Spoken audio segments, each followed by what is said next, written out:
નમસ્કાર દર્શક મિત્રો, આપ જોઈ રહ્યા છો સાજી સમાચાર .live। હવે જોઈએ અગત્યના સમાચાર।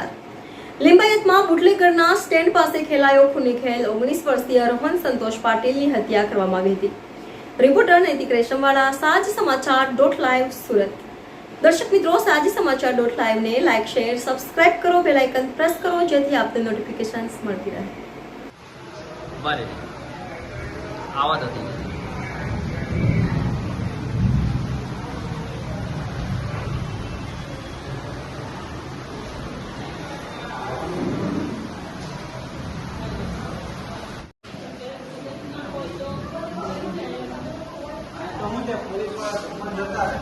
પોલીસ લાઈન પર હાથ જોઈને આ તો બહુ બધા વિશ્વાસ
ગઈકાલે લિંબાયત પોલીસ સ્ટેશન વિસ્તારમાં આરડી ફાટકની બાજુમાં એક સોસાયટી છે, ત્યાં એક મર્ડરની ઘટના બની હતી।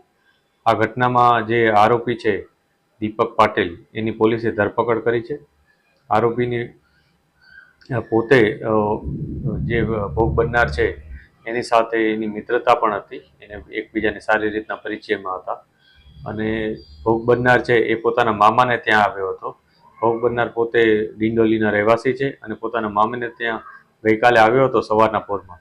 એ સમયે આરોપી અને ભોગ બનનાર બે ભેગા થયા હતા, બંને વચ્ચે વાતચીત થઈ હતી અને આ વાતચીત બાદ જે આરોપી છે એને ચપ્પુથી આનું હત્યા નિપજાવી હતી। પોલીસે ખૂબ જ ટૂંકા ગાળામાં આરોપીની ધરપકડ કરી છે અને જે પણ એવિડન્સીસ હોય એ જે પણ એવિડન્સીસ છે એ અમે અત્યારે મેળવી રહ્યા છીએ। આ ઉપરાંત જે પણ અમને વિગતો મળે છે એના ઉપર અમે કામગીરી કરી રહ્યા છીએ।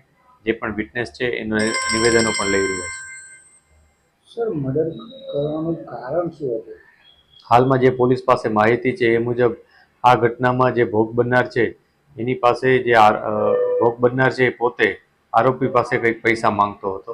આ પૈસા બાબતે કંઈક બંને વચ્ચે ઝઘડો થયો હતો, એને કારણે એને હત્યા નિપજાવી હતી।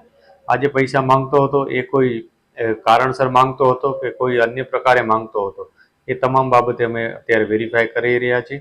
ઇન્વેસ્ટિગેશન એ જ દિશામાં ચાલુ છે અત્યારે કે કઈ રીતના અને શું કામ આ પૈસા માંગતો હતો અને કેટલા રૂપિયા અત્યાર સુધી અમે આપ્યા હતા।